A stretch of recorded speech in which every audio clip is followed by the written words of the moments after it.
अस्सलाम वालेकुम। This is Talha जलील ख़ान। और जैसा कि मैंने डिस्कशन की थी कि हम डील करेंगे कोरोना वायरस जो आजकल बहुत पेंडेमिक हुआ है या पूरा वर्ल्ड वाइड में इसकी बहुत इफ़ेक्ट्स दिखाई दे रहे हैं। पाकिस्तान समेत हर जगह पे इसके पेशेंट्स हमें दिखाई दे रहे हैं और नो डाउट एक जानलेवा और बड़ी लीथल सी एक कंडीशन सी हुई भी है। तो अभी तक कोरोना वायरस के ऊपर कोई मेडिसिन कोई वैक्सीन ऑफिशियली नहीं हुई, हमारे सामने सामने आई। तो लेकिन एक टेक्निक है जिसके बारे में मैंने कुछ रिसर्चर्स को भी सेंड आउट किया है, इसको सेंड किया है बात को, और कुछ टीचर्स के साथ भी मेरे इसके बारे में बात चल रही है। एक आइडिया है जिसके बारे में रिसर्च हो भी रही है कि कोरोना वायरस की एक मेडिसिन बनाई जा सकती है। इट इज़ पॉसिबल, क्योंकि ये पिछले कई वायरल इन्फेक्शंस के ऊपर ऐसे मेडिसिन बन चुकी हैं। तो मेडिकली इसका एक एक कॉन्सेप्ट बन सकता है हमारे पास। तो वही मैं आपको इस वीडियो में शेयर करना चाहूँगा। लेकिन सबसे पहले ना मैं आपको टेक्निकल पॉइंट्स बताऊँगा। ये वीडियो मैं ख़ास तौर पे इजी करके, कोई ज़्यादा मैं जेनेटिक्स के ऊपर या ज़्यादा इंटरनल ऑफ जेनेटिक्स के ऊपर नहीं जाना चाहूँगा, ताकि ये आम लोगों को भी ये बात समझ आ जाए कि मैं क्या कहना चाह रहा हूँ, कि किस तरह कल को आप भी किसी के सामने ये बात शेयर कर सकते हैं कि इस तरह ये काम हो सकता है, एंड इट इज़ पॉसिबल। और इसके ऊपर वर्किंग हो रही है। एक दो जगह पे मैंने आर्टिकल्स या बात शेयर किया तो मुझे पता चला कि रिसर्च चल रही है। तो सबसे पहले तो जी SARS COVID 19 severe acute SARS mean severe acute respiratory syndrome corona virus 2019 जिसका हम जिक्र कर रहे हैं। एक सिंपल सी डायग्राम बनाए तो कोरोना वायरस की ना जी ये सिंपल सी डायग्राम है। आप इतना समझ लें कि ये जो कोरोना वायरस है ये इर्द गिर्द सब इसके प्रोटीन्स हैं। ये जो ऊपर मैंने इसके स्पाइक्स निकाले हैं ये भी प्रोटीन्स हैं, अंदर भी प्रोटीन्स हैं, इन्हें इन्वेलप वगैरह भी कहते हैं, कैप्सिड वगैरह भी इन्हें कहा जाता है। तो ये कोरोना वायरस है। ये जो अंदर मैंने ब्लैक कलर में बनाया है जी, ये है इसका आरएनए। आरएनए इसका मौजूद है अंदर। अब हमारे जो सांस लेने वाले जगह पे जो सेल्स मौजूद हैं, रेस्पिरेटरी सेल्स, उनके सेल्स में एक रिसेप्टर मौजूद है CCAM1। बेसिकली ये जो कोरोना वायरस के स्पाइक्स हैं ये उन CCAM1 के ऊपर आके लगते हैं और लगने के बाद एक ओपनिंग पैदा होती है। ये बायोलॉजी के स्टूडेंट्स को इसकी डिटेल मौजूद हमारे पता होती है।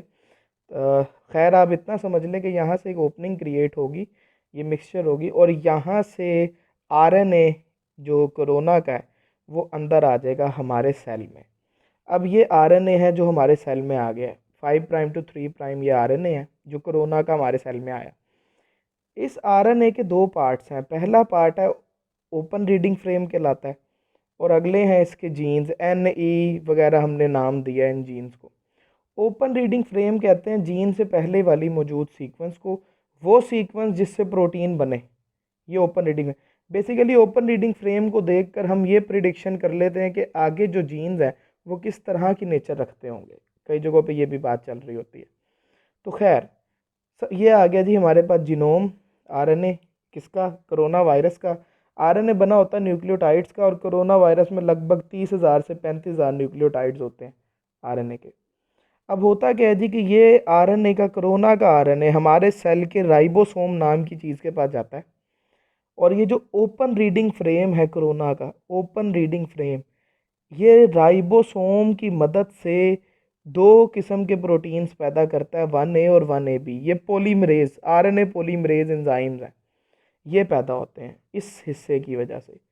अब ये जो एंजाइम्स हैं, ये एंजाइम्स क्या करते हैं कि पैदा होने के बाद इस आरएनए की एक ऑपोजिट कॉपी पैदा करते हैं।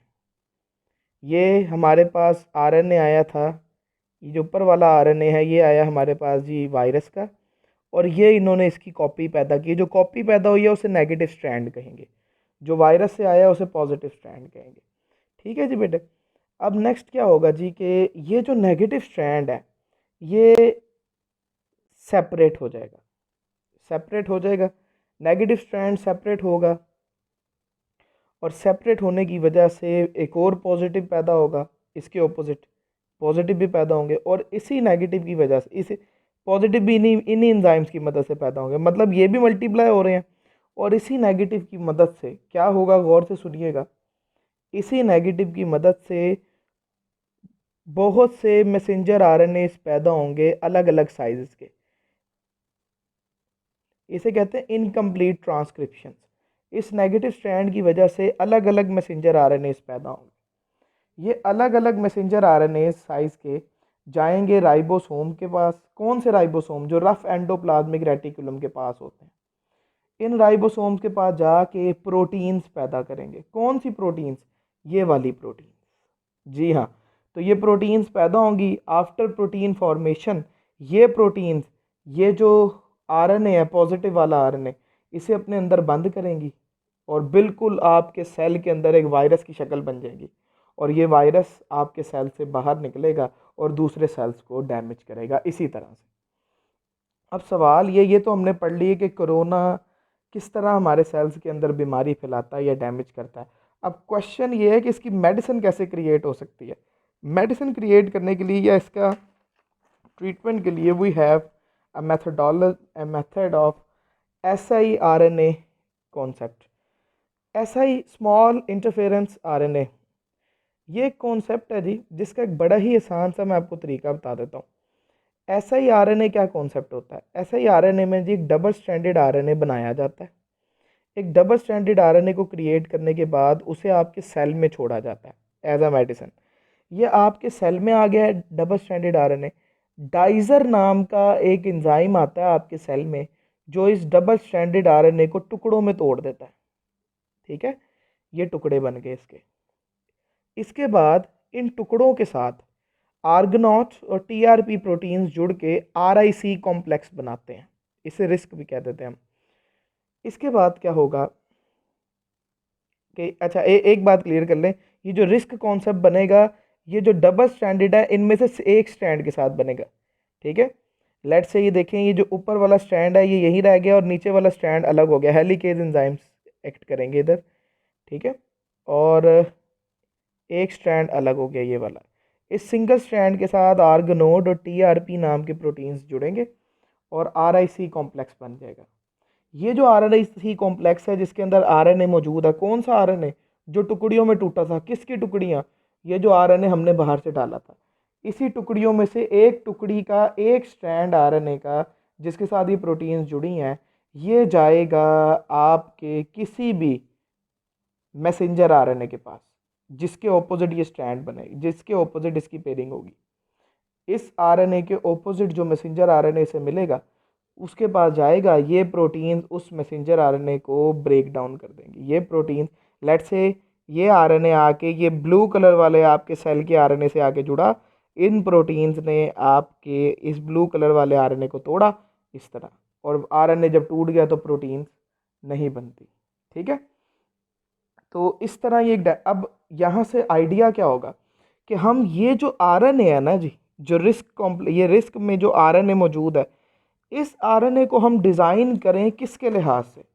हम डिज़ाइन करें ये जो मैसेंजर आरएनएज है, ये जो मैसेंजर आरएनएज है, इन प्रोटीन्स, ये जो प्रोटीन्स है, ये जो प्रोटीन्स बननी है ना इन मैसेंजर आरएनए, इनके ऑपोजिट अगर आप siRNA को डिज़ाइन करें तो ये siRNA जाके इन मैसेंजर आरएनए को ब्रेक कर सकता है। और अगर ये इन्हें ब्रेक कर दे तो ये प्रोटीन्स नहीं बनेगी। अगर प्रोटीन्स नहीं बनेगी तो वायरस कंप्लीट, तो वायरस कंप्लीट नहीं होगा। अगर वायरस कंप्लीट नहीं होगा तो ये और अपनी स्प्रेडिंग नहीं कर सकेगा। इस तरह से हमारे पास siRNA एक बहुत बड़ी टेक्नोलॉजी है। ये को पहली दफ़ा इंट्रोड्यूस नहीं है, ये कई वायरल इन्फेक्शंस के ऊपर इम्पेक्ट कर चुकी है, इफ़ेक्ट कर चुकी है। ठीक है, तो ये एक बहुत बड़ी टेक्नोलॉजी हमारे पास डिस्कस होने में आती है। तो ये इसके ऊपर मैंने एक स्टडी रिसर्च चल रही है मेरी, और डिटेल रिसर्च चल रही है। आज कल मैं इसके ऊपर टाइम इन्वेस्ट कर रहा हूँ। तो ये मैंने सोचा कि आप लोगों के साथ भी शेयर करूँ, कि आप भी सबके साथ ही शेयर करें कि siRNA टेक्नोलॉजी एक सक्सेसफुल टेक्नोलॉजी, इस पर वर्किंग हो रही है। अल्लाह करे इसके ऊपर कोई कामयाब हमारे पास रिज़ल्ट निकले। तो ये डिटेल मैंने आपके साथ शेयर कर दी कि हम एक डबल स्टैंडर्ड आरएनए को अंदर रिलीज़ करें जो टूटेगा और उसकी टुकड़ियाँ अलग होंगी। उस टुकड़ी के साथ कुछ प्रोटीन्स जुड़ जाएंगी। वो प्रोटीन्स जाके इस आरएनए के समेत उस आरएनए को तोड़ देंगी जिसको आप नहीं चाहते कि वो काम करे। इसे जीन साइलेंसिंग भी कहते हैं। ठीक है, तो थैंक यू वेरी मच। इसको देखिएगा, स्टडी कीजिएगा। मैंने जितना इजी हो के बताना चाहा, उस बता सका उतना बताया।